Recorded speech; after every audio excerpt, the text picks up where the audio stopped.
Mais en cas de contrôle, tu peux... Quand tu veux. On y va? On y va. Eh bien, Wanegan. On va te présenter Serge. Eh bien, bonjour à tous. On aura reconnu de jour comme de nuit. On ferme la porte ou pas? Ouais, on va fermer la porte. Ouais, mais on voit pas. Non, mais oui, c'est normal, t'es aveugle. Serge, on va éteindre la lumière par contre. Bah, il paraît que ça change pas. Oui, c'est pour ça que là, si tu fermes la porte, on va juste avoir chaud. Qu'est-ce qu'il y a mis pour la vidéo d'éteindre? Non, le diaporama, tu mets ça toujours au point. Non, ferme pas, je t'en prie. Attends, on peut fermer à moitié. Ça change pas grand-chose, et ben, tant pis. Je disais donc, bonjour à tous. Et aujourd'hui, donc, un petit topo. Donc Serge Gaillard du club Magnitude 78, bien que n'étant plus dans les Yvelines depuis quelques mois, bientôt un an. Ça fait un an, gâteau d'anniversaire, tout. Je vais parler d'observation d'éclipses, mais observé à l'œil nu et reproduit au crayon, ce qui n'est pas banal. Donc voilà l'histoire. Par exemple, la petite dernière observée, une éclipse, bah bon, je vous fais pas l'offense de vous dire que c'est quelque part une conjonction plus que serrée, parfaite, entre la Lune et le Soleil. Quand il s'agit d'une éclipse de Soleil, c'est la Lune qui passe devant le Soleil. Celle-là, elle date de l'année dernière. Je l'ai chopée dans le Cotentin. Il y avait un nuage, mais enfin, on était dans le brouillard à tailler au couteau. Et on s'est bougé vers là où ils font le beurre et les camemberts, là, Isigny. Et puis le ciel s'est un peu dévoilé et on a pu voir la progression. Donc tout ce que je vous montre, c'est des dessins. Ce ne sont pas des photos. Voilà. Donc, et pour une fois, non, c'est pas moi qui avais une montre, c'est mon copain Titi qui m'égrenait les minutes pour... Voilà. Donc voilà, généralement, une éclipse de soleil, souvent, on voit des partiels. C'est-à-dire, la Lune, elle va écorner le soleil, mais elle ne va pas le cacher complètement. Et puis, un jour, enfin, tout le monde se souvient de la date, il y a eu l'éclipse totale visible en France, l'éclipse totale de soleil, un truc de fou. Au club, une effervescence incroyable, on avait ameuté, c'était open space, tous ceux qui voulaient venir avec nous, c'était bon. Et la veille au soir de l'événement, les statistiques météo étaient redoutables, le temps était pourri, tout était mort. Et il n'y avait que deux options, c'était soit Reims, soit Beauvais. Il n'y en avait pas trois. Et on l'a littéralement joué à pile ou face. Beauvais, Reims, Beauvais. C'était de chez nous en bagnole, c'était à peu près pareil. Et on l'a quasiment fait à pile ou face. Et on est parti, et sur le coup de 10-11 heures du soir, je ne me souviens plus. Il y avait une colonne, je ne sais plus combien de dizaines de bagnoles il y avait, mais on était... je ne sais pas, c'était plusieurs dizaines, peut-être 30 ou 40 bagnoles. Parce qu'évidemment, il y avait le club au complet, mais aussi des gens de la ville nouvelle de 50 ans d'Yvelines qui s'étaient joints à nous. Et donc, voilà une caravane de dizaines de bagnoles qui se barrent en direction. Et avec les essuie-glaces à fond, les phares et tout, ils faisaient nuit et tout. Et on arrive sur la ligne de centralité, mais il flottait mais des seaux d'eau, quoi. Et puis on trouve pour se poser « Bienvenue !» Non pas « poil au... » Non, bon, tant pis. Et on s'est posé dans une ferme, on a été accueillis dans une ferme et on a monté notre campement dans la ferme. Et puis le lendemain matin, on se réveille dans un ciel mais bas. On dit c'est mort, on dit on va essayer de bouger. Et il y en a qui commencent à prendre des bagnoles et tous les petits chemins, toutes les petites routes alentours étaient complètement saturées de spectateurs qui venaient voir aussi l'éclipse. On est à moins d'une heure de bagnole de Paris, donc... bref, on était piégés là, on dit on est mort, on verra pas l'éclipse. Et puis au loin, on a vu une trouée bleue comme ça. Puis la trouée bleue, elle est venue vers nous, elle s'est élargie. Et pouf, au premier contact, elle nous est tombée dessus. Et donc, on a pu voir l'éclipse dans sa totalité, et c'était super. Et donc, la moralité de ça, c'est qu'au final de ça, j'ai dit merde, si j'avais su, je l'aurais dessiné. Parce que j'en ai aucun souvenir. Et puis un truc qui est sûr, on va aller en revoir une autre, parce qu'on ne peut pas, une fois qu'on en a vu, on n'a qu'une envie, c'est d'en remettre une autre. Et de là est née la grande habitude du Club Magnitude 78 d'organiser des voyages un peu partout dans le monde, entre autres pour aller voir des éclipses. Quelque part, l'ADN est un peu là. Alors, de cette éclipse de Beauvais, ben, ça nous a invités à parcourir le monde. Et enfin, c'est assez fou quand on regarde avec le club, et ben, voilà toutes les éclipses qu'on a été observées de par le monde. Et donc, l'occasion de très beaux périples dans des pays incroyables. Hein, et donc, ces périples que nous allons détailler par le menu. Donc, la première qui se présentait, c'était une éclipse annulaire en Espagne, avec ma copine Brigitte, celle qui nous fait les astrolabes, les instruments anciens. On s'est dit, tiens, on va aller la voir. On est rentré dans la Mancha. Pour ça, il y a les moulins à vent. On était dans les moulins à vent. Et on s'est posé. On avait pris un super petit hébergement, là. Et on était dans ce petit village-là qui s'appelle Alcajar, je ne sais pas trop quoi, mais enfin, c'est en plein milieu. Et on était vraiment dans la pampa. Et on a pu voir cette éclipse annulaire. Alors, l'éclipse annulaire, comme un con, c'est une des dernières fois que j'ai fait une photo astro. Voilà. Donc ça, c'est de la photo argentique. Alors, vu que j'ai pas de montre, ou quand j'en ai une, c'est très imprécis, bah, quand on commence mal, bah, au niveau de la centralité, on se loupe, hein, c'est à la seconde près hein, que ça marche. Donc là, bah, j'ai un décalage, mon chapelet n'est pas... C'est un chapelet argentique, hein, c'est pas du numérique. Donc, voilà. Brigitte, qui est beaucoup plus consciencieuse que moi, a fait un chapelet fort réussi. Le problème d'une annulaire étant de commencer la séquence pile au bon moment pour arriver à une annularité parfaite à quelques secondes près. Donc là, on est donc à peu près 1h30 avant la totalité. Bah, si on n'a pas déclenché au bon moment et qu'on se dit j'en prends une toutes les 10 minutes, bah, on n'arrive pas au bon moment à l'arrivée.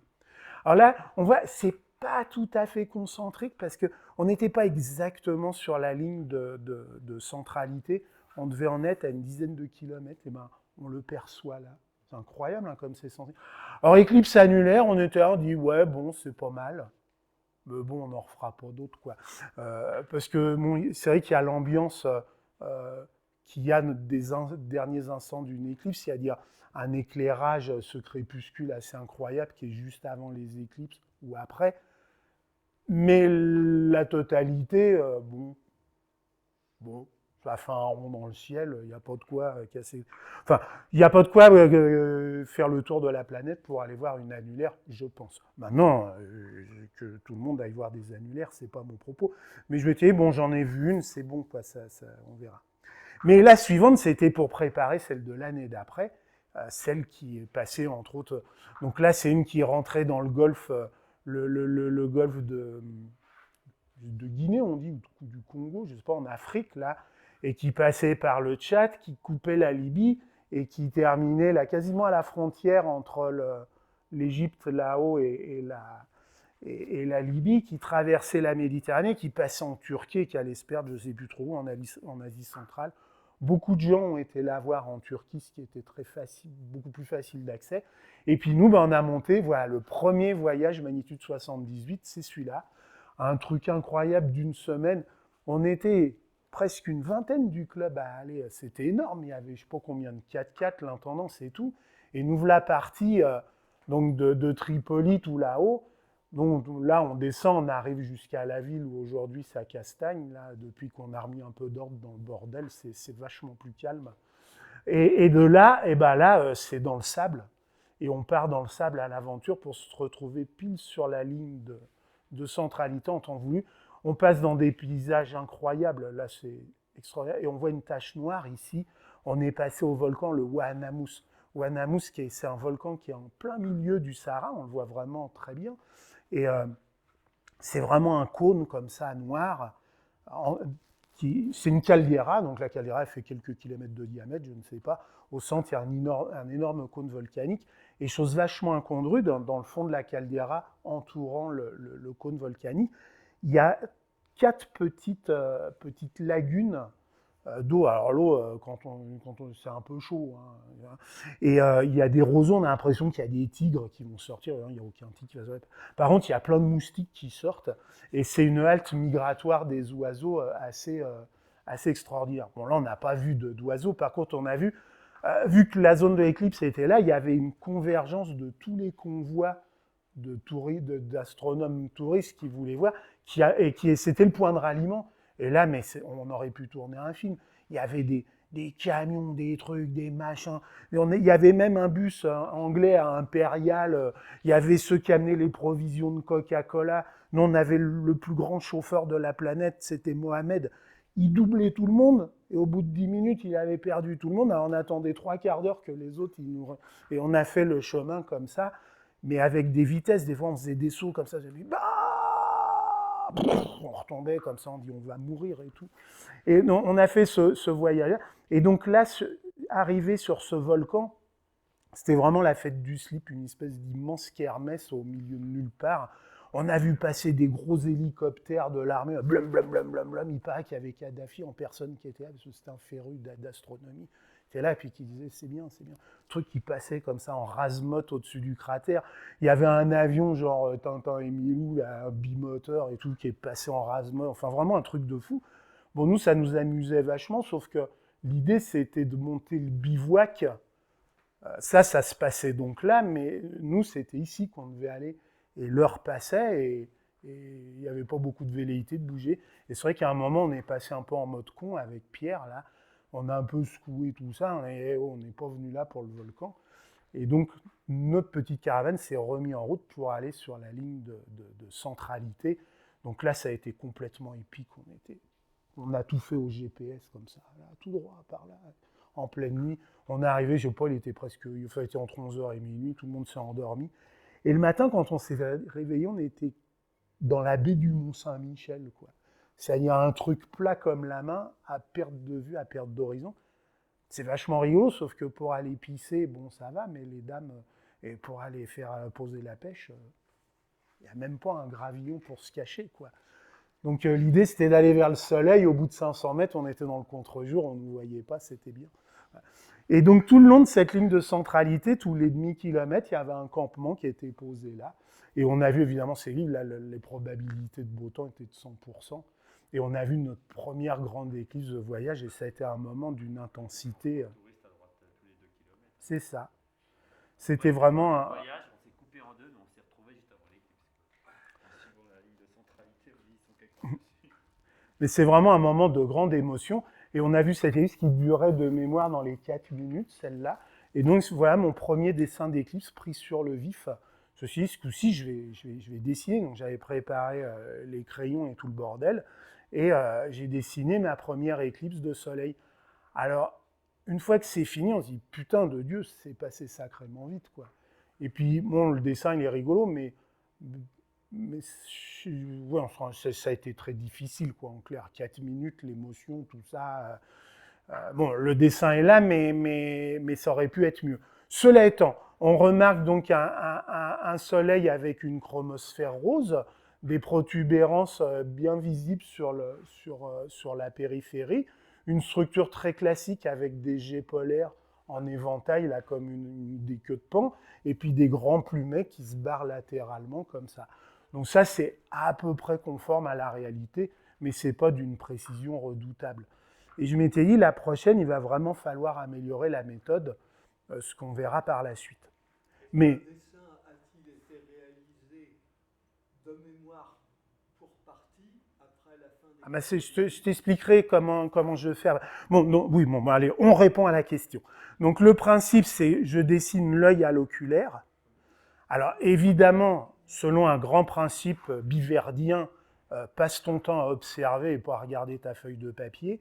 Donc c'est très dur de se concentrer, de maximiser le temps à l'oculaire au détriment de la feuille. Si je passe 10 minutes à crayonner et 30 secondes à regarder, j'ai perdu, quoi. Il faut vraiment inverser le processus. Il faut se faire violence, vraiment. Donc d'observer et d'annoter très vite. Voilà. Et donc là, il y a ce travail-là. Juste après la totalité, il y a encore l'image qui est à peu près en mémoire. Donc là, on va vite, on vide le disque dur, en fin de compte. Mais on se rend compte que ça dure que quelques minutes. Au maximum que j'ai senti, c'est une dizaine de minutes. Et après, on se rend compte que pendant ces 10 minutes, on se rend compte que tout ce qu'on rajoute ouais, je me souviens, il y avait ça, il y avait ça, il y avait ça. Puis au bout de 10 minutes, non, c'est fini, on a vidé, donc on arrête, on va faire des conneries, quoi. Voilà. Donc voilà comment ça se passe. C'est vraiment pris sur le vif et on vide le disque dur vraiment dans l'instant qui suit. C'est clair que tout ce qui se passe après le troisième contact, faut pas me péter les noix, quoi. Je suis dans la besogne et je me contrefous de ce qui peut se passer. Sinon, ça marchera pas, tout simplement. Voilà. Et après, il me reste les travaux de finition, c'est-à-dire de gommer les saloperies, les trucs, de corriger au besoin, mais on verra ça après plus en détail. Mais ce sont des dessins pris à l'oculaire et pas d'après photo. C'est pris sur l'instant T. Voilà. Alors, après, la suivante, c'était celle de la Chine, qui allait passer quasiment à la frontière entre la Mongolie, tout là-haut, le point noir, là. Le point noir qui est quasiment à la frontière, on pouvait la voir aussi en Mongolie et sinon en Chine. Et à cette occasion-là, on a vu le père Morel, là, qui était à l'époque le président de cette prestigieuse association qui est la SAF. Et putain, à chaque fois que je cause, il pleut. et donc, on avait demandé si on pouvait participer, parce que de tradition, à l'époque, la SAF organisait toujours des expéditions pour aller voir les éclipses. Et j'avais été voir pour voir si on pouvait s'inclure dans le voyage organisé qu'il avait fait. Et c'est un voyage qu'il avait fait, mais avec Guy Paget, qu'on a vu hier ou avant-hier, je ne sais plus, qui nous a expliqué ces trucs-là. Et là, on a fait un périple, mais vraiment un périple de malade. Donc on voit, hein, ça s'appelle la Chine, ça s'appelle la Russie, on est chez les Kazakhs, il y a le Pakistan, les Kirghizes, tout ça. Enfin, donc on est parti de Tachkent, on est passé dans la vallée de Fergana, on est passé chez les Kirghizes, alors là, un monde incroyable, puis pas les Kirghizes dans les montagnes, quoi.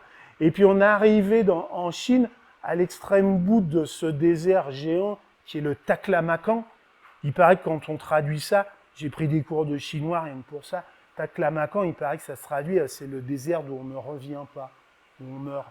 Ce serait le deuxième plus grand désert du monde après le Sahara. Donc ça se respecte. Hein, voilà. Et donc de là, on a été se balader au pied du Pamir et on a traversé toute la partie nord de ce désert-là, Urumqi, qui est la capitale de cette zone-là. On a été jusqu'à cet endroit-là, qui est incroyable, c'est le début de la Grande Muraille de Chine, qui va jusqu'à quasiment Pékin, hein. Et ben, elle commence là. Et là, aujourd'hui, c'est plus qu'un vestige, c'est qu'un talus, un fossé d'un truc. Alors là, on est vraiment en plein désert, il y a des dunes, il y a des trucs, on a vu des trucs incroyables. Et on a été voir cette éclipse quasiment à la frontière mongole. Et sur la route du retour, on a fini le parcours jusqu'à Bukhara, Samarcande. Enfin, ça a vraiment été un voyage extraordinaire, on s'est marré comme des cons. Et tout, c'était vraiment super. Donc ça a vraiment été un voyage incroyable. Donc voilà, l'Asie centrale, c'est ça, c'est ce monde des coupoles bleues, des mosquées, des médersas. C'est absolument magnifique. Donc là, Samarcande, bon ça, on a tous cette carte postale en mémoire, sauf que là, ben, on y était. Hein, les grandes médersas de Samarcande. Cet endroit-là, c'est là où il y avait Ulugh alors je ne suis pas féru d'histoire, hein, mais enfin ce roi ou ce qu'on veut, mais qui était féru de la promotion des sciences et tout le bazar, dont l'astronomie. Et ça, c'est son immense cadran de 90 degrés, un grand cadran qui a permis de dresser un catalogue d'étoiles avec une précision assez remarquable, sachant que les graduations qu'il y a, des graduations en bronze, chaque degré sur la règle, ça fait 70 cm, quoi. Donc le mec, il avait de la précision hein, quand il relevait son machin, quoi. Tu vois. Donc le demi-degré, la minute, enfin, il travaillait, il pouvait avoir des chiffres assez précis pour l'époque. Alors voilà, ça c'est le passage chez les Kirghizes, on a dormi dans des urnes, moi je me suis chopé une chiasse là-bas, mais un truc de fou. Alors, il caillait tout ce qu'il savait. Enfin, vraiment une expérience incroyable. On est à plus de 3000 mètres. Il y a un orage, il y a la flotte qui coule. On bouffe des trucs, on ne sait pas ce que c'est. On a soif, alors on demande à boire. On nous amène un broc d'eau. On met dans le verre, mais ça ressemble à de l'eau, sauf que c'est de la vodka, quoi. Donc, l'altitude, le froid, la vodka, les trucs qu'on a mangés, qu'on ne sait pas. Dans les yourtes, il y a des foules avec de la bouse de yak pour faire le feu. Les fumées, on était tous empilés les uns sur les autres. On dormait sous des couvertures en feu de yak. Quand on avait ça dessus, on avait l'impression d'être dans un moule à gaufres. Bref, quand je me suis réveillé, j'avais la tête qui tournait et tout. Mais on était dans un endroit tellement fou que quelques heures après, tout avait disparu et c'était reparti pour l'aventure, quoi. Donc là, voilà, on arrive en Chine. On passe, alors je vous passe les péripéties. Hein.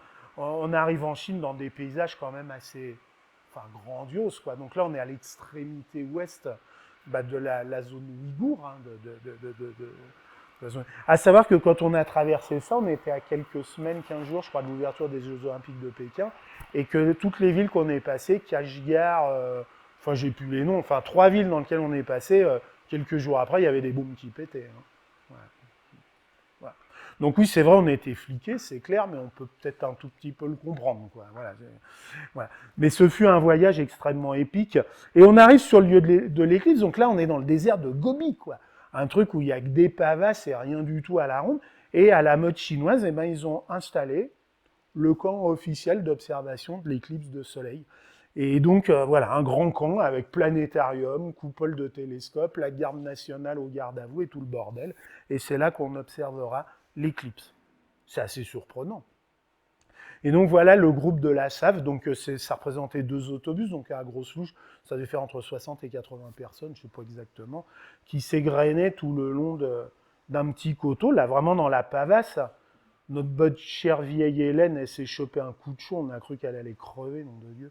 Et on passe toute la journée là à attendre. Elle était en fin d'après-midi, je crois vers 7 heures du soir. Donc on a bien eu le temps de rôtir, quoi, bien le truc, bien s'en prendre plein la gueule. Et puis comme vous le constatez, comme il était après-midi, on voit au loin, il y a une petite chaîne montagneuse là. Donc convection et cumulus, quoi. Et c'était vraiment stressant, ces cumulus, plus la journée avançait, plus il y en avait. C'est chiant, c'est pénible, quoi.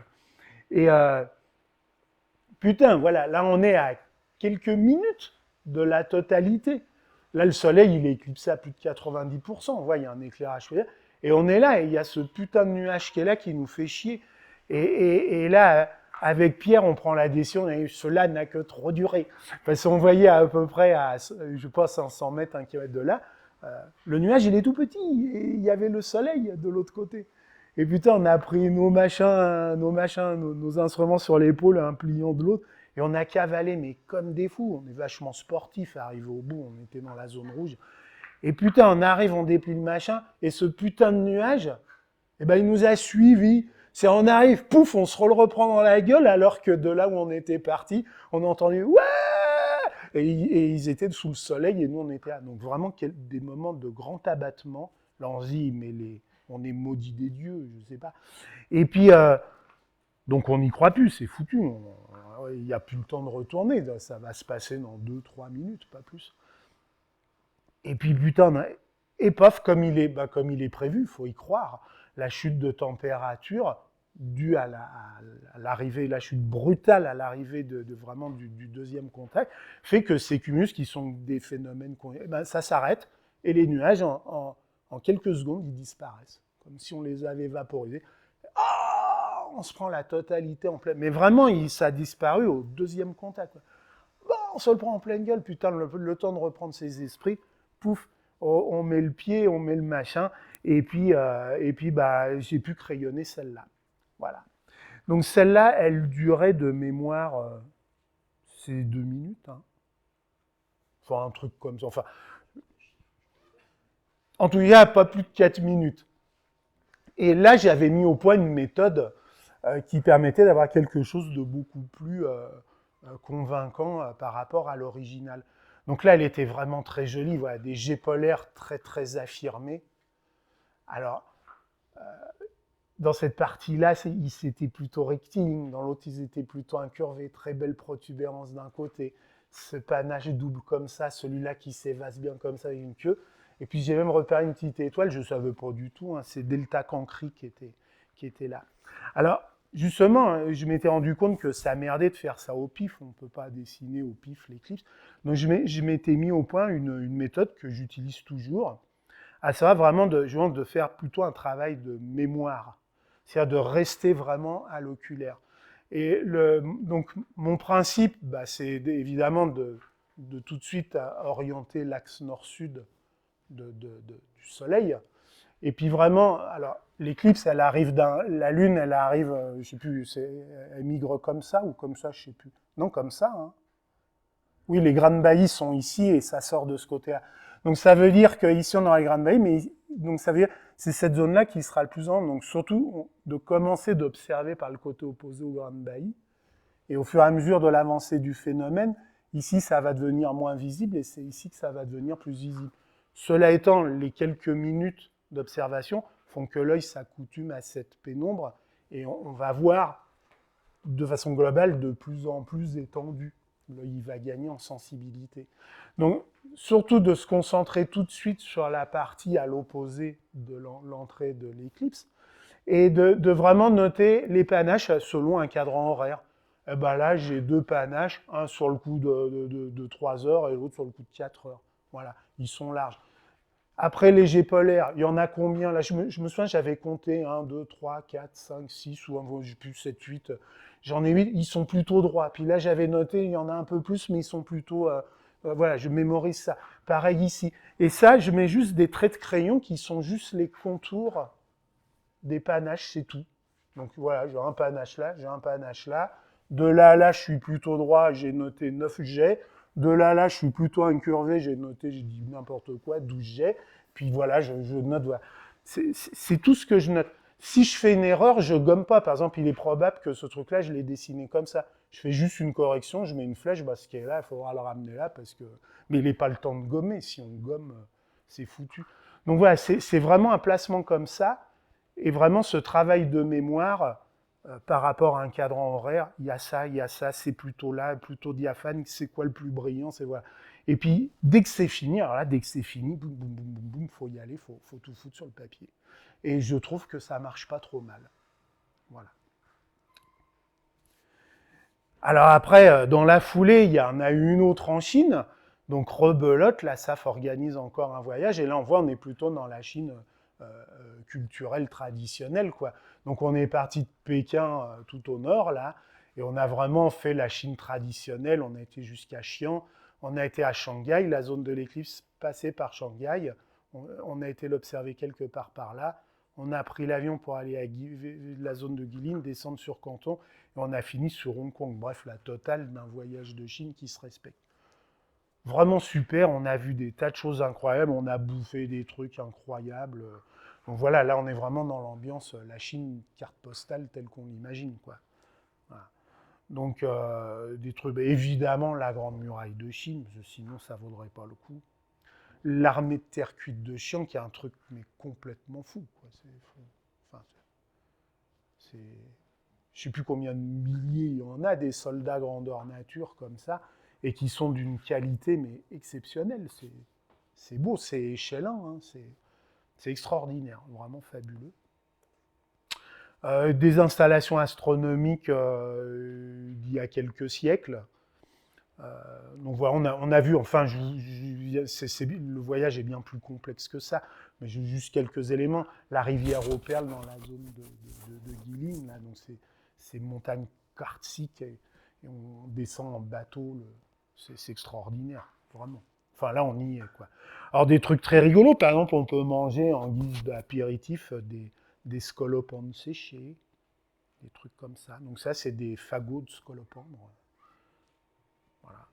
Voilà. Ou alors des serpents séchés. Alors là, on est dans le grand marché, on est à Canton, et c'est le marché qui fournit les médecines traditionnelles chinoises. Donc c'est une grande halle comme un baltard, quoi. Et alors là-dedans, il y a de tout. des couilles de rossignol séchées, des trucs, des machins, et des mixeurs pour réduire tout ça en poudre. Et puis avec ça, ça va y aller à fond les balles. Donc c'est vraiment une grande curiosité, c'est des choses qui nous échappent, quoique. Et puis on a terminé à Hong Kong, cette ville, ce pays complètement incroyable, là. Enfin, vraiment un voyage extrêmement surprenant. Et puis donc on l'a observé à Shanghai. À Shanghai, les prévisions météo étaient à chier. Il pleuvait comme vache qui pisse et on avait demandé par notre tour opérateur une latitude de mouvement, comme il l'expliquait hier ou avant-hier, je ne sais pas. Si la météo n'est pas bonne à l'endroit prévu, faut qu'on puisse se sauver pour aller là où c'est meilleur, quoi. Donc c'était prévu, sauf qu'il a fallu que ça se mette en route. Donc on a passé la moitié de la nuit à négocier de mettre en route un autobus. Alors dans les voyages de la SAF, il ne faut pas croire, il n'y a pas que des astronomes amateurs. Il y a des mecs qui sont là, on ne sait pas pourquoi ils sont là pour profiter du voyage. Donc il y en avait plein qui ne voulaient pas se bouger le cul, donc c'est chiant. Je ne sais pas, c'était le voyage de l'éclipse quand même. Donc il y en avait, visiblement, ils préféraient bouffer des scolopendres grillés qu'aller voir l'éclipse. Donc il a fallu mettre en route une caravane, et c'est qu'à 4 heures du matin, où ça s'est décanté, on avait 3 autobus. Il y a un autobus qui a été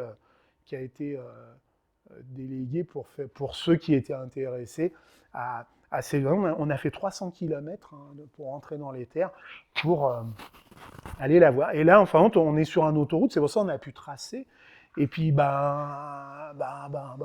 trace, mais c'est pas terrible. En plus, c'est en pleine nuit et tout. Et puis, enfin, on s'est arrêté sur une aire d'autoroute où ça semblait faisable.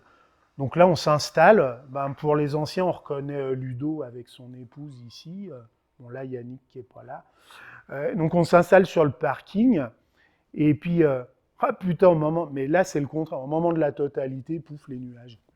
Putain, les boules. Et non content que ça, au moment de la totalité, l'éclairage du parking sur lequel il s'est allumé automatiquement, quoi. Donc vraiment, tout fausse sur toute la ligne. Et donc c'est rageant parce que c'était l'éclipse majeure du Saros, celle qui durait plus de 6 minutes et demie, presque 7 minutes, quoi. Donc une des plus longues qu'on peut avoir dans les séries d'un Saros, quoi. Et on est là, on est pile là où il faut, et putain, on voit rien, c'est vraiment affligeant comme truc.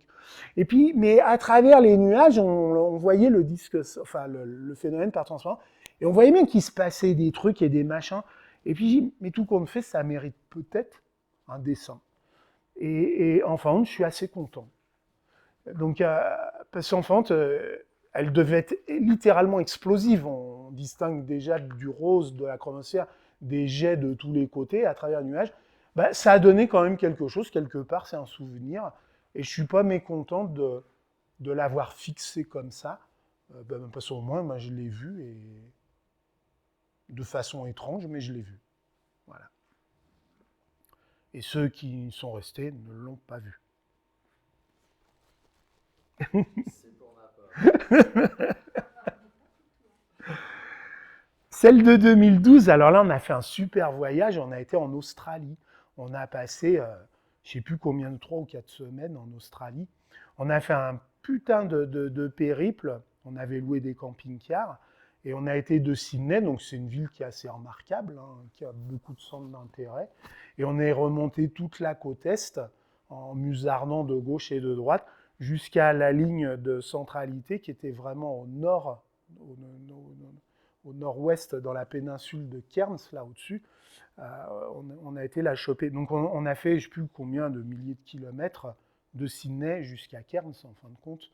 Et donc ça a donné l'occasion d'un périple assez sympa. Donc évidemment, qui dit Australie dit bestiole pas possible, quoi. C'est vraiment le pays des bestioles, il y a des bestioles partout. Là-bas, c'est très propre, il y a des chiottes publiques. Mais quand on s'assoit, il faut prendre des précautions, non pas parce que c'est dégueulasse, mais parce qu'il peut y avoir des habitants, quoi, là-dedans. Donc, et puis des habitants pas sympas, quoi. Donc, non, il y a, souviens-toi, les araignées sous la lunette des chiottes. Attends, et puis c'est des genres d'araignées, c'est pas celles qui bouffent les moucherons à la maison, hein, c'est celles, quand ça pince, ça envoie du steak. Donc là, m'envoie un exemplaire de ces trucs. qu'on voit nulle part ailleurs qu'en Australie. Le lézard à collerette, les perroquets rouges, le casoar. Alors, anecdote terrible, là, on s'est fait attaquer par le casoar. L'ornithorynque, anecdote terrible, on s'est pris le chou avec un autochtone. Les koalas perchés dans les arbres, les crocodiles, évidemment, les kangourous, mais plein d'autres bestioles, plein de bestioles. Voilà. Ça nous a donné l'occasion de faire une petite halte touristique à l'observatoire de Sidi Spring, en s'enfonçant un peu dans les terres et en remontant par rapport à Sydney. Donc là, c'est un télescope, on voit un gros casse-grain sur monture fer à cheval. Là, enfin, ça témoigne d'une technique, je sais pas, c'est les années combien, ça, 60, non? Ah ouais? Avec une focale comme ça? Ouais, peut-être. Donc on a visité ça. Et puis là-bas, on a eu l'occasion de rencontrer, l'honneur de rencontrer Mr. McNo en personne, donc le fameux découvreur des comètes, dont plein de comètes portent son nom, et avec l'instrument qui est dans l'observatoire, qui lui permet je crois que c'est un casse-grain, hein, qui lui permet de faire ses plaques pour les découvrir. Donc vachement sympa, il nous a dédicacé une belle photo là, de sa McNo, là, celle qui était complètement explosive là, et tout. Très sympa. Vraiment sympa, vraiment sympa. Et puis, donc, on arrive sur notre lieu d'éclipse. Alors, normalement, cette éclipse, elle était bien visible sur le littoral. Hein, donc, l'immense majorité des gens se sont rués sur le littoral. Seulement, manque de peau, comme les prévisions météo pouvaient le laisser supposer. Et bien, ça a bourgeonné des nuages sur le littoral. Et puis, ils n'ont pas vu grand-chose, les gens sur le littoral. Et puis, nous, on s'est posé là. On est à quoi? À 100 km en retrait du littoral. C'est l'ami Jean-Marc Leclerc qui nous a trouvé l'emplacement. Il a fait un truc très rigolo. Il a été chercher les images météo sur je ne sais plus combien de décennies, donc de la zone où ça devait se passer. Et en fin de compte, il les a triées en 4 catégories. 0% de nuages, 25% de nuages, 50% de nuages, 75% et 100%. Voilà. Et il a pris ça, mais sur, je ne sais pas combien, plusieurs décennies. Hein. Et sous Photoshop, il a empilé ça, il a empilé tout ça. Et donc, en jouant avec les décennies, eh ben, il s'est rendu compte que tout était blanc, sauf un tout petit endroit comme ça. Il a dit, c'est là qu'il faut aller, parce que ça fait 50 ans qu'on n'a jamais vu un nuage. Et donc, voilà comment ça s'est fait. Et on est à l'endroit qu'il avait, et le fêtait, on n'avait aucun nuage. Cependant, c'était une éclipse qui a eu lieu pile au lever du soleil, et il était à craindre que les nuages du littoral qu'on imaginait bien, et bien que cette couche nuageuse, elle monte un peu en altitude, et puis bah, qu'elle nous bouffe le machin. On les distingue un peu, les nuages au loin, là-bas, qui sont sur le littoral. Donc voilà, c'était tout ce qu'on avait. Nous, il n'y avait qu'une seule route qui coupait la ligne de centrale. On se dit, ça va être pris d'assaut comme un truc de fou, quoi. Et enfin, pas tant que ça, on avait pris donc bien trop de précautions, vu qu'on s'était installé là avec les camions 48 heures avant, de peur de se faire griller la place. Et enfin, non, le monde est arrivé très sagement dans la nuit, quasiment, ou la veille au soir. Et on a passé... Hein? Ça a été complet. Bah, là, c'est pendant, et il y a une place ici, hein. Et puis tu aurais pu charger des bagnoles devant, je veux dire. Là, c'est pendant l'éclipse. Donc non, c'est pas si complet que ça. Alors que c'est, je veux dire, des parkings, il y en a un tous les 50 km, hein, donc on ne peut pas dire que c'est comme ça tout le long de la route. Donc une ambiance très australienne, très sympa, bon, je vous passe les détails. Et donc là, ben, on a retrouvé Jean-Marc Leclerc, là, qui avait son gros camion, on a retrouvé 2 copains du club, on s'est retrouvés là, et puis ben, nous qui étions là. Donc on a observé tout ça ensemble. Et ça a donné ça. Donc, on est dans l'hémisphère sud, hein, donc ça ne se lève pas dans le même sens que chez nous. Il faut remettre le truc. Et puis on est proche du tropique, on l'a même passé le tropique. Donc oui, la montée, elle est un peu violente dans le ciel. Hein, c'est pas une pente à 45 degrés, hein, ça monte plus raide. Et donc je me suis amusé à faire un chapelet parce qu'elle est vraiment sortie, le soleil au lever du jour est sorti des nuages, ce qu'on voit très bien sur la première séquence là. Une turbulence de fou, hein, on voit, hein, c'est très altéré. Puis au fur et à mesure que ça monte, ça s'atténue un peu, on voit les taches solaires, ça se fait corner. J'ai adoré ce Grand Bailly, vraiment magnifique, où on voit la chromosphère, plat, le dernier flash. et poum, on chope la totalité, pareil, 2 minutes. Donc là, on était dans une période de forte activité.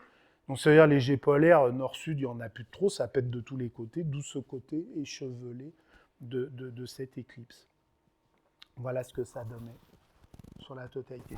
Alors, cette éclipse-là, pour la première fois, j'ai utilisé, en plus de... Je fais ça à la lunette Svaro, hein, enfin, la lunette terrestre, hein, pas la lunette. Et là, j'avais en plus mon 400. Et j'ai fait un quart du temps, ça durait pareil 2 minutes, un quart du temps, donc, un peu moins de 30 secondes, je l'ai fait au 400. Et en fin de compte, c'est la zone, j'étais sur ce quart-là, et on voit la différence de perception des détails au 400 que là, quoi. C'est-à-dire là, on commence au 400, on voit les phénomènes turbulents, que sinon, on voit pas. Parce que là, quand on dit les jumelles, c'est le meilleur instrument pour observer les éclipses, fume, ce n'est pas vrai du tout. Plus il y a du diamètre, plus on va accéder à des détails, plus on va accéder à des extensions lointaines. Le truc aussi, alors là, on ne le voit pas, hein, c'est un vidéoprojecteur, mais j'ai eu accès à la lumière cendrée de la Lune au 400. Je ne l'ai jamais vu au 250. Donc vraiment, d'avoir du diamètre sur une éclipse solaire, mais c'est c'est un luxe, quoi. Enfin, on est bien loin d'une paire de jumelles. Hein. C'est pour ça, quand je vois dans tous les bouquins une paire de jumelles, mais arrêtez de dire des conneries, quoi, c'est pas vrai. Prenez le plus gros que vous avez, quoi. Il n'y a pas de pétard. Voilà. Mais on voit vraiment la différence de traitement entre juste là 30 secondes d'observation. Bah, on voit bien ce qui s'est passé. La Lune, elle est arrivée, j'ai dû travailler par là, et à la fin, oui, elle est sortie par là, et donc à la fin, j'ai fait ce côté-là, et j'ai pu choper ces mouvements convectifs-là, quoi. Voilà. Donc tu as fait ces 2 dessins coup sur coup. Comment ça? Ah mais non, j'avais les 2 instruments, j'avais le 400 à ma gauche et la lunette là, et je passais de l'un à l'autre comme ça. Ah ben oui, là non, t'es assis et il faut que les 2 ils soient pile, c'est juste la tête qui bouge. Hein. S'il faut commencer à bouger le tabouret et tout, c'est pas la peine. Hein. Alors évidemment, dans les petits détails, tous les crayons sont en double, parce que si on pète une mine de crayons à ce moment-là, il faut tailler, c'est un peu... Enfin voilà, donc les crayons sont bien doublés, les feuilles de papier, tout est fait, je veux dire, tout va bien se passer. Et surtout, il travaillait l'ergonomie, l'espace de travail. Le crayon, il est là, je ne le cherche pas, il est là. Hein, voilà. Et puis tout est là, ça me tombe pile, je ne bouge pas, c'est pile là où ça doit être. Quoi. Voilà. L'ergonomie est importante. Et à comparer avec une photo, ça c'est une photo, c'est pas la tienne d'ailleurs? Non. Non? Bah non. Mais regardez, c'est quand même la zone jouante détaillée au T400 là. Bah regardez comparé à la photo, on y est quand même pas trop mal quoi. Hein. C'est vraiment cette zone là ici et ce départ là. Donc voilà, tout ça pour dire qu'un gros machin, mais c'est un vieux proverbe chinois hein, qui dit qu'un gros machin, c'est mieux qu'un petit. Alors, bizarrement, moi, je commençais à dessiner donc, des éclipses de soleil, ce qui n'est pas banal. Mais je m'étais rendu compte que j'avais jamais dessiné d'éclipses de lune, donc il a fallu s'y mettre un peu. Parce que c'est quand même un peu plus facile de voir des éclipses de lune que de voir des éclipses de soleil. Et donc dans la foulée, on a été en Australie, mais c'était mon étape pour aller en Nouvelle-Calédonie, où nous avions vécu pendant 4 ans à peu près.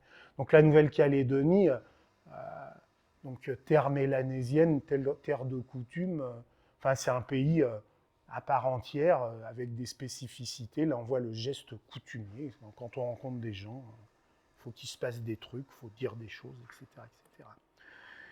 Et en Nouvelle-Calédonie, eh ben, je me suis chopé une belle série d'éclipses de lune. Donc pareil, Chapelet. On a voyagé, donc on a aussi été en Australie, un lever de lune qui sort des falaises. L'endroit, alors là, c'était un endroit magique. C'était pris d'ici. Là, on campe au pied de ce petit lac avec ses falaises rouges. Il y a une petite cascade au fond. Et puis, là, tous les arbres, ils étaient bourrés de roussettes, mais grosses comme ça. Dans quel coin de l'Australie? C'est en dessous de Darwin. C'est pas le parc de Kakadu, c'est le parc de celui qui est juste au sud de Darwin. Quoi. Darwin, Kakadou et là, c'est le parc qui est ici. C'est sur la route qui descend au sud. Et donc, ben, on reconnaît la Lune, elle est sortie là, quoi, ici. C'était magique. Hein, si on regarde le chapelet, là, on retrouve voilà, le relief, là, ici, elle a émergé de là. Voilà. Et puis, donc, on voit, ça suit quand même pas trop mal, hein. Et puis, le 4 avril, pouf, encore une autre. Et en fin de compte, c'était cette succession rarissime qu'on appelle une tétrade. Une tétrade d'éclipses lunaires, c'est-à-dire où 4 éclipses totales de lune vont se suivre dans le cycle des éclipses. Et donc sur les 4, bah, j'en ai vu 3. La 4e, elle était pour vous dans l'hémisphère nord. Mais j'en ai eu 3 donc qui se suivent tous les 6 mois, quoi. Hein. Et à chaque fois, pouf, éclipse totale, éclipse totale, éclipse totale. Donc c'est une tétrade, et ça arrive une fois tous les... Enfin, c'est rare, quoi. On n'en verra plus. Hein. Voilà. Voilà. Donc voilà, j'ai fait 3 sur les 4 de la tétrade. Donc c'est toujours des spectacles très jolis, hein, la projection de l'ombre de la Terre sur la Lune, et avec les effets de rougeoiement qui sont dus tout simplement, il faut imaginer quand on est sur la Lune et qu'on verrait une éclipse de soleil par la Terre, ah oui, sauf qu'on verrait tous les couchers de soleil sur le lame de la Terre, parce qu'il y a les couchers de soleil, il y en a qui sont rouges, d'autres qui sont oranges, et c'est cet éclairage de tous les couchers de soleil qu'on verrait de la Lune qui éclaire et qui donne cette couleur donc de coucher de soleil dont on ne peut absolument pas prédire la teinte exacte, vu que c'est la somme de tous les couchers de soleil du limbe de la Terre vu de la Lune. Alors le Soleil, il y en a eu d'autres, celle de 2017 en Amérique. Donc 2017. Est-ce qu'on va aller voir ça? Parce que alors là, on pouvait la voir, vu que ça traversait l'Amérique d'est en ouest, d'ouest en est, et avec l'embarras du choix. Donc là, le mieux, c'est de regarder les statistiques météo. Donc cette courbe, c'est ce que ça montre. Ici, on est à l'ouest, et puis on a les différentes villes. Hein. Là, on rentre, là, il y a le Pacifique. Voilà, Madras, Mitchell, Popopom, enfin, c'est des noms, Casper. Et puis là, on arrive jusqu'à l'Atlantique. Et enfin, les courbes montrent, selon que c'est le matin ou l'après-midi, c'est les probabilités. On est en probabilité, on n'est pas en prévision, on est en probabilité de statistiques de couverture nuageuse. Bon, pour aller voir une éclipse, le mieux, c'est de prendre là où la statistique est la plus favorable. Et puis, il faut aussi qu'elle soit accessible. C'est ce que nous montrait Guy Paget. Même si l'endroit est super, si c'est au milieu de l'océan, au milieu du pôle Nord, on n'ira jamais la voir. Donc, il faut trouver le meilleur compromis entre les statistiques météo et l'accessibilité. Donc là, il n'y a pas besoin d'être grand clair en regardant cette courbe-là, que le meilleur point, il se situe là. Donc, ce sera l'État de l'Oregon. Et après, il faut traiter le problème de l'accessibilité. Et donc, quand on regarde la ligne de centralité, donc l'Oregon était là, on voit qu'il y a une petite route qui est ici, ça va être assez pratique, on va aller vers Mitchell, et surtout, il se trouve que l'éclipse, elle avait lieu au même moment que se déroule la fameuse Star Party de l'Oregon, qui est la Star Party majeure des États-Unis. Les Américains, ils font des trucs toujours terribles, mais on s'est dit, tiens, c'est l'occasion d'aller voir de visu ce que font les Américains. Voilà. Donc on était dans ce genre de paysage-là, c'est les Painting Hills, les collines colorées, et on était à quelques dizaines de kilomètres un peu plus au sud, donc à la Star Party de l'Oregon. Donc voilà à quoi ça ressemble, c'est un immense plateau rocailleux au milieu de forêts de sapins, les forêts de sapins qui brûlent régulièrement. Et ça ressemble donc il y a beaucoup d'espace, il y a des gros machins. Donc le plus gros de toute la manifestation, c'était celui-ci. Il y a beaucoup de bel ouvrage. C'est incontestablement et beaux travaux d'ébénisterie. Ici, on n'a jamais vu un truc comme ça. Ouais, donc il y a plein de trucs comme ça. Alors, c'est vachement beau. Et bizarrement, quand on commence à tripoter un peu tout ça, c'est un peu à la mort moelleux, quoi. C'est un peu branlant. Et puis, le pire que tout, c'est quand on se pointe à l'oculaire de ça, en clair, c'est pas la peine qu'ils ramènent leur grande gueule tant que ça, quoi, parce que c'est pas terrible du tout, quoi. Et il y en avait pas un pour relever l'autre là-dedans. Par exemple, ce gros télescope, on y est resté quand même 2 ou 3 nuits là-bas. Enfin, quelques nuits. La seule chose que j'ai pu observer, c'est vachement intéressant d'avoir une grosse gamelle comme ça. J'ai vu l'étoile polaire parce qu'il paraît qu'elle est double. C'est vachement intéressant. Hein, voilà. Et puis l'autre soir, il avait mis un petit réseau et on pouvait voir le spectre de Vega. Waouh! Bah, j'avais pas regretté le voyage, quoi, tu vois. Il y avait des trucs, des machines invraisemblables qui pesaient le poids d'un âne mort, qui servaient à rien. Il y avait des trucs. Et j'ai vu le télescope de Bruxelles. Bruxelles, pour moi, c'était une idole. C'est un des télescopes où je me suis beaucoup inspiré pour fabriquer le mien, là, le tout léger, tout fin, tout. Ah putain, il est là, ce télescope-là, je vais enfin pouvoir le voir. Enfin, c'était pas Bruxelles en personne, il l'avait vendu à quelqu'un, mais c'était ce télescope sur lequel je m'étais inspiré. Et j'avais dit, ça, voilà, du télescope qui est... Putain, tu prends le machin, tu le tournes, c'est un chewing-gum. Et puis après, ah oui, il disait, c'est un ultra léger, oui, oui. Il oubliait juste de dire que quand tu le basculais au cul, il y avait 20 kg de plomb pour l'équilibrer. Donc oui, le télescope, il est, nonobstant le fait qu'il faut rajouter 20 kg de plomb au cul, quoi. Mais ça, il ne l'avait jamais dit.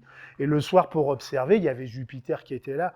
Oh là là, be careful, 200 fois maximum, parce que sinon, ça va être un peu dégueulasse. Et le fait est que c'était dégueulasse, au-delà de 200 fois. Tout ça pour dire qu'on n'a certainement pas à rougir dans le cadre de nos activités amateurs.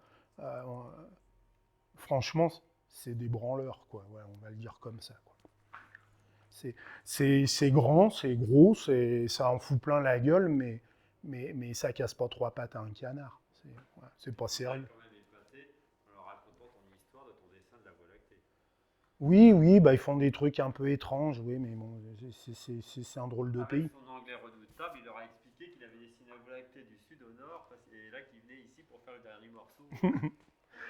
Alors, c'est marrant, là, on avait imaginé, vu le succès prévu de cette éclipse, qui était donc facilement accessible à Star Party, on avait imaginé que la campagne aurait été littéralement saturée de monde et qu'il aurait été très difficile de s'y installer. D'où la roue de secours de la Star Party, au moins on y était. Mais sauf qu'à Star Party, on s'éloignait de la ligne de centralité, on perdait 30 secondes sur 2 minutes. Waouh, 25%.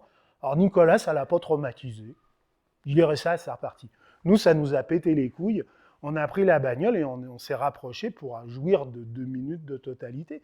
Mais on craignait ne pas avoir que tout soit saturé, et pas du tout. Voilà. Là, on se pose au bord de la piste, et il n'y a que nous et les petits oiseaux. Et on a posé, donc c'est... Oui ? La densité de l'habitat au kilomètre carré, voilà. Elle est très faible, mais l'afflux de touristes américains et internationaux était considérable. Ça, j'ai pas les chiffres, mais c'était considérable. Là où on était, à combien, 15 km, ou enfin un peu plus loin, ils avaient fait, comment ça s'appelait là ? Symbiosis. Ils avaient monté un village avec les boum-boum boîtes de nuit, les projecteurs et tout, dans le cadre de l'éclipse et tout. Et donc oui, il y avait des concentrations monstrueuses. Là, dans les Ah oui, oui, c'est une ville, quoi. Ils l'ont construit en plein désert. Là où on était dans les montagnes colorées, tout le monde s'y est foutu. Les mecs qui avaient des champs, ils les ont fauchés, ils ont foutu 3 chiottes, un robinet, il fallait payer je sais pas combien de dollars pour se poser dedans. Mais bizarrement, tu allais le long de la route et il n'y avait personne. Et donc la veille, on s'est posé donc, avec Pierre, Cyril Hounet et puis nous deux. On a posé les duvets, on a dormi et le matin, on était prêts. Et donc ça fait drôle parce que généralement, les éclipses, c'est quelque chose qu'on vit un peu en commun, il y a du monde et tout, des hurles. Et là, on l'a fait en mode... voilà. La piste, il n'y a strictement personne, et il n'y avait que nous 4 au milieu de ça. Et ça donne l'impression qu'elle était que pour nous, tout seul.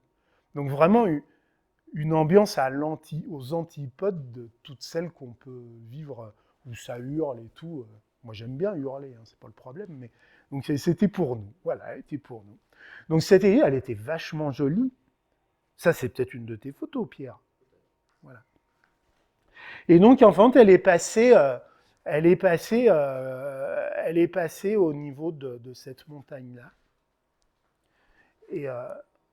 en dessin, ça a donné ça. Voilà. Donc un chapelet, on voit il y avait quelques taches. Hein. Bon là c'est sûr avec la définition on ne voit pas, mais on voyait très bien le relief lunaire. Un putain de grain de bailli qui était superbe avec à l'opposé une chromosphère qui s'affirme. Et surtout déjà la perception de la couronne solaire, de la basse couronne solaire, qui déjà se fait sentir alors qu'on n'est pas encore en totalité, c'est sympa. Et quand elle arrive, bon, alors moi, elle me faisait vraiment penser au renard du Petit Prince, là, avec 2 oreilles et un bec comme ça. Elle était vraiment... Et du coup, de la couronne solaire, justement, c'est là qu'il y avait Steve O'Meara qui nous expliquait qu'il fallait penser parfois à cacher le soleil avant la totalité ou après la totalité. Et dans certains cas, il y en a même, je ne sais pas trop où en France, qui ont réussi à voir la couronne solaire jusqu'à plusieurs minutes après ou avant la totalité. Effectivement, je l'avais caché, et 3 minutes après, on voyait encore un peu la couronne solaire. Donc voilà les extraits de ces dessins. Hein. Donc, là, on voit très bien les groupes de taches et de facules, le relief lunaire qui était assez affirmé, évidemment l'effet de rotondie, de sphérisite, la sphère du soleil, on le sent très très bien. Donc le grain de bailli, là, que vraiment, ça c'était magnifique. Vraiment, vraiment magnifique. Et la totalité qui était vraiment grandiose. Alors, ce coup-ci, je m'étais fait... normalement, on dit, si on veut bien l'avoir en visuel, il faudrait déjà se mettre en vision nocturne au préalable.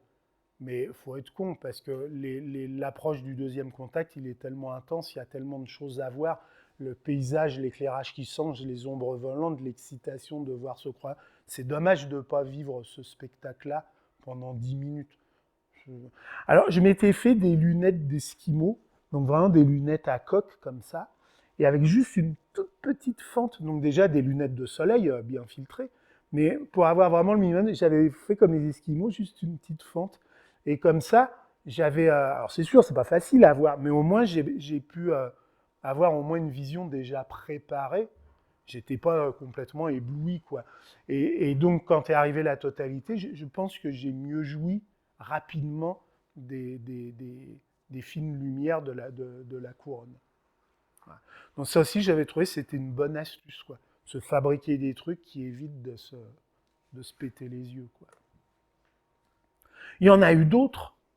Celle de 2019, donc là on se rapproche, une belle éclipse qui passe dans le Pacifique et qui va couper Chili et Argentine et terminer quasiment à Buenos Aires au coucher du soleil. Donc là aussi, on la joue météo, hein. Donc on voit, ça vient du Pacifique. Bon, là, c'est pas terrible. On arrive dans la cordillère des Andes, là, ça devient assez sympathique. On passe la ligne de crête, c'est pas terrible. Et puis là, tout à coup, ça tombe. Et puis ça va redevenir caca jusqu'à Buenos Aires. Donc là, on va la jouer à la façon argentine, là où c'est le mieux. Donc on est juste de l'autre côté de la frontière chilienne. Et puis il y a une petite piste, Bella Vista, c'est là qu'on va se poser. Et là on était vraiment, il y avait avec nous les petits oiseaux, on a fait un périple extraordinaire dans la Puna argentine. Donc là j'ai pas d'image vu que j'ai fait un film de ça. Hein. Donc tout ce périple dans la cordillère des Andes, ces bivouacs à près de 4000 mètres d'altitude, ces incursions à 5000, et ces paysages incroyables, ces temples incas, ces trucs et ces machins. Et pareil, quand on est arrivé sur site, il y avait un lieu officiel d'observation, mais qui n'était vraiment pas pris d'assaut. Et nous, on était à quelques kilomètres de là. Il n'y avait vraiment que nous et les petits oiseaux, à quelques kilomètres de la frontière chilienne. Donc voilà ce que ça a donné. Elle était très basse sur l'horizon, elle était proche du coucher du soleil. Hein. Donc, et elle s'est couchée donc, derrière la cordillère des Andes, partiellement éclipsée, ce qui donne quand même des trucs assez sympathiques. Donc là, voilà, on va dire le déroulé. On voit les embruns neigeux là, qui balayent et ce croissant qui disparaît sous la cordillère des Andes. Et donc, le phénomène des éclipses, on sait quand on rentre dans une zone d'éclipse, donc les éclipses, ça se passe au moment de l'intersection des deux plans que sont le plan de rotation de la Lune autour de la Terre avec le plan de l'écliptique. Et donc évidemment, le phénomène ne peut se passer que sur la ligne d'intersection des deux plans. Mais cette ligne, elle est pas ponctuelle, elle est suffisamment large pour faire que à chaque passage d'un nœud, il y a toujours au moins soit 2 éclipses qui se suivent, c'est-à-dire une soleil ou une lune, une soleil, peu importe l'ordre, et au maximum 3. Donc par exemple 2 lunes qu'encadrent une soleil ou 2 soleils qu'encadrent une lune, toujours. Donc ça veut dire qu'à chaque nœud, tous les 6 mois, on a soit 2, soit 3 éclipses qui suivent. Et donc là, 15 jours après, pouf, éclipse de lune, et puis on l'a vu à Meudon, de l'observatoire, là on est sur la plateforme de l'Observatoire de Paris avec l'Institut des jeunes filles là, de Saint-Cloud. Là. Pareil, lever de lune éclipsée. C'est normal, 15 jours après, 15 jours après une éclipse de soleil, il y a une éclipse de lune, c'est la vie, c'est comme ça. Mais 6 mois avant, il y avait eu aussi l'éclipse, et c'était à l'opposé, sur l'autre ligne des nœuds.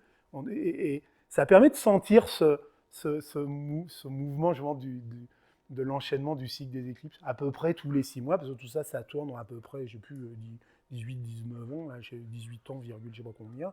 Mais donc, tous les 6 mois, il se passe au moins soit 2 à 3 éclipses. Voilà.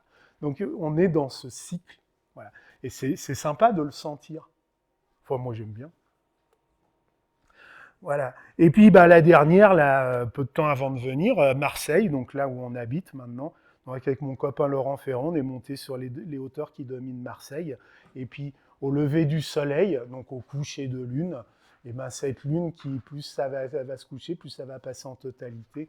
Et ça se termine juste aux lueurs vraiment du lever du soleil. Il n'y a plus qu'un croissant qui est dans les lueurs, avec la bonne mer et tout, les îles du Frioul, les calanques dans le fond et tout. Sympa. Puis là, ça sent bon, ça sent le thym, le romarin, les cigales qui chantent et tout. Sympa. Oui. Alors, donc, à quoi ça ressemble, en fin de compte? Donc, j'ai répondu en grande partie la méthode, parce qu'il y a beaucoup de travail de mémoire et de représenter sur un cadran horaire, en privilégiant les côtés à l'opposé de l'arrivée ou de la sortie du phénomène. Mais ça ressemble à ça. Donc, par exemple, là, c'est le chapelet d'Australie. Donc, juste des gabarits, c'est une feuille A4, juste des gabarits qui sont faits. Et puis, je note l'échancrure et puis je dessine, quoi. Donc, les détails turbulents, les nuages, les turbulences, je commence à voir les taches solaires. Putain, ça a chié. Etc., etc. Les derniers croisants. Et là, le dernier grain de bailli et la chromosphère qui devait être rose, elle est rose.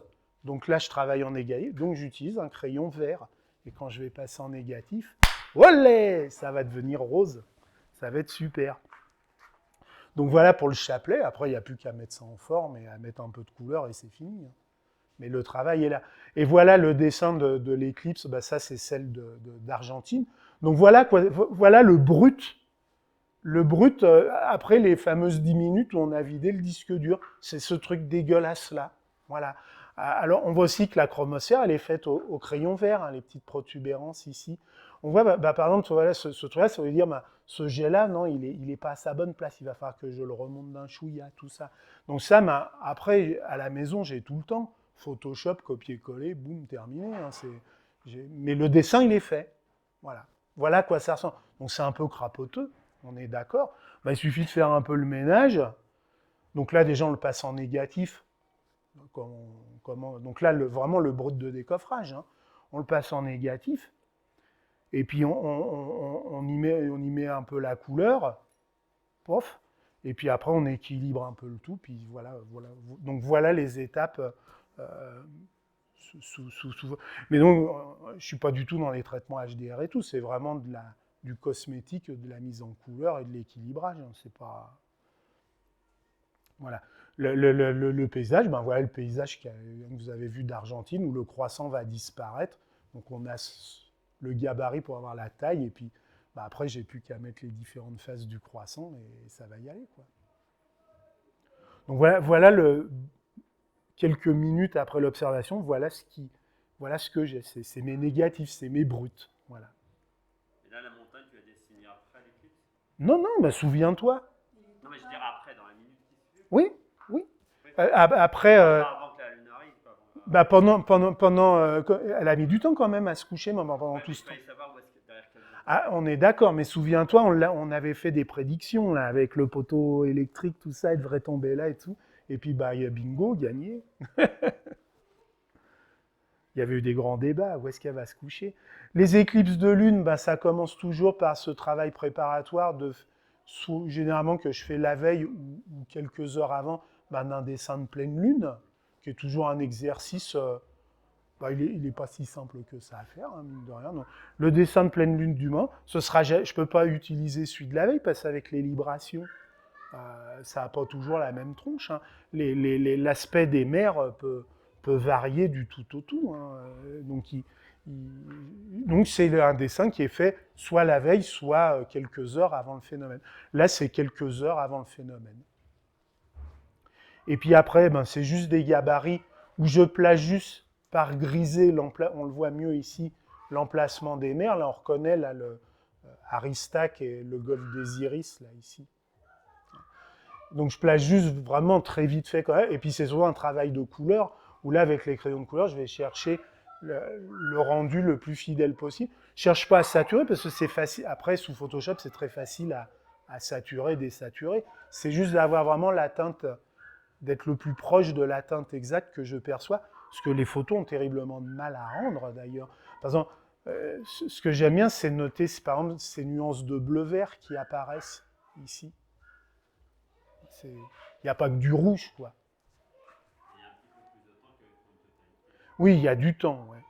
Et puis, ben, donc, au final, ben, quand on mixe le fond de la pleine lune en recalant avec les informations colorées, et ben ça donne donc ces choses-là. Et voilà.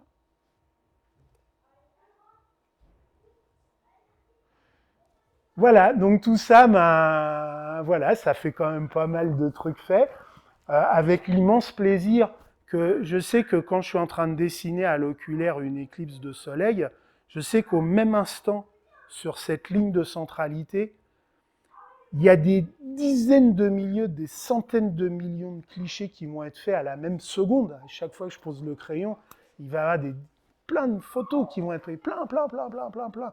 Juste, des fois, juste pour faire une photo souvenir, des fois pour mitrailler, faire des super HDR et faire des super images. Mais un truc est sûr, je suis sûr qu'à ce moment-là, dès qu'ils ont un crayon dans une main, eh ben, il n'y en a pas beaucoup. Et je trouve que c'est sacrément vibrant. Voilà. Voilà. J'espère que ça vous a plu. Et puis voilà.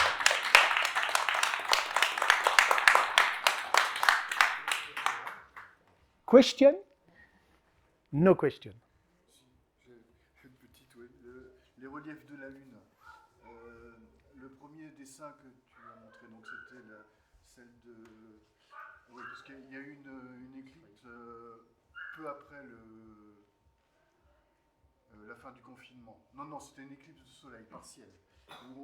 Et il y a des endroits, des dessins où ton relief de la Lune est extrêmement marqué. Ah oui, exacerbé, oui. Ouais. C'est du dessin, hein, c'est pas... C'est une évocation d'une observation. Ça se veut pas précis au millimètre. Et plus je m'approche de la précision, ben plus je suis content. Mais ça... bah, tu vois, comme quand j'ai mis le comparatif avec la photo, on voit bien que ça parle de la même chose. Enfin, si on regarde dans le détail, ben oui, là c'était un peu plus là c'est... Mais on avait aussi qu'avec le 400, ah bien, c'est voilà. Mais évidemment qu'il n'y a aucune prétention à être un clone. C'est impossible. C'est une évocation. Souvent, c'est ce que je dis. C'est de la peinture. Je dessine le pré qu'il y a là avec les cailloux. Pas dessiner les cailloux un par un. J'évoque un talus caillouteux et j'évoque une prairie où je vois un brin d'herbe qui barre là, un autre là, voilà, c'est fait comme ça. Maintenant, le brin d'herbe, hein, d'accord, mais ça peut pas être, ah ouais, puis il y a une feuille là, puis non, c'est pas possible. C'est pas possible. Donc, ce n'est que du dessin. Donc, sur là, je parle plus d'évocation que de... Et donc, évocation et interprétation aussi. Hein. Ça se veut pas être de l'art. Hein. Après, on en pense ce qu'on... Bah, bien sûr, c'est une impression visuelle, oui, bien sûr, oui. Puis après, il y a le rendu, je le rends quand même... C'est vrai qu'avec Photoshop, ça permet quand même d'agrémenter la sauce, quoi, de rien que de coloriser, de jouer bah, comme vous faites en traitement photo, hein, je rehausse ici, j'abaisse un peu par là, ça va mettre un peu de pêche, mais ça c'est ce que vous faites au quotidien dans vos traitements photo. Il y a un Voilà. truc marrant qui est sur les éclipses totales de soleil. On a souvent l'impression que tu as le disque lune qui est noir et le tour qui est bleu. Oui, alors que ça ne peut pas être vrai. Mais bon, pareil, sur le dessin, tu veux le rendre comme ça. Le disque, ça ne peut pas être plus noir que noir, et le noir étant le fond du ciel, on a tort de faire le disque lunaire plus noir que le fond de ciel, c'est pas possible. Et pourtant, c'est aussi probablement des illusions d'optique, des sensations. Peut-être si l'éclipse durait 20 minutes, on a mais non, bon sang, mais c'est bien sûr, c'est au moins le même niveau, quoi. Et même un peu moins, vu qu'on voit la lumière cendrée, donc ça devrait être un peu moins que le fond de ciel. Mais évidemment, ce sont que oui, c'est une interprétation de ce qu'on voit. C'est en ça que c'est sympa. C'est un truc qui est sûr, mon dessin, c'est pas celui de Nicolas, c'est le mien. C'est pas celui de la voisine.